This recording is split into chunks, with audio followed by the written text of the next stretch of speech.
తెలంగాణలో ఎన్నికలు జరిగినట్టు కూడా తెలియకుండా పర్ఫెక్ట్‌గా జరిగాయి. ఇక్కడ కూడా అలాంటి ప్రయత్నాలు చేయాలని సూచించారు. అన్నిటినీ విన్న ఈసీ సభ్యులు ప్రజాస్వామ్యాన్ని కాపాడేలా పనిచేస్తామన్నారు. అవసరమైతే సెంట్రల్ పోలీస్ అబ్జర్వర్లను పంపించాలని చంద్రబాబు రిక్వెస్ట్ పెట్టారు. ప్రత్యేక సెల్ ఏర్పాటు చేయాలని సూచించారు. ఎప్పటికప్పుడు మానిటర్ చేయాల్సి ఉందని, ఒక్క దొంగ ఓటు ఉన్నా ఈసీ దృష్టికి తీసుకెళ్తామన్నారు.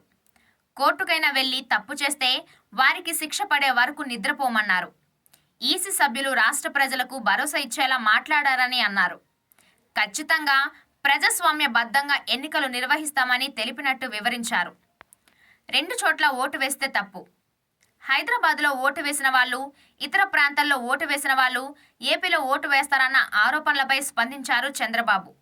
2 చోట్ల ఓటు వేయడం తప్పని, అలాగని అక్కడ ఓటు వేయకుండా ఉన్నవారికి అవకాశం ఇవ్వకపోవడం కూడా తప్పే అన్నారు. ఇలాంటి ఆరోపణలు ఎన్నైనా చేయవచ్చని, అయితే ఓటు వేసినప్పుడు నోటీసు ఇచ్చి చర్యలు తీసుకోవాలని సూచించారు. అంతేకాని నేరుగా డిలీట్ చేయడం తప్పని ఆగ్రహం వ్యక్తం చేశారు. ఎన్నికల సంఘం చేయాల్సిన పనిని వైసీపీ ఎలా చేస్తుందని విమర్శించారు. వేరే ప్రాంతాలకు వలస వెళ్లిన వాళ్ళు ఇక్కడికి వచ్చి ఓటు వేయకూడదా? అక్కడ వేయకుండా ఇక్కడ వేస్తే తప్పేంటి అని నిలదీశారు.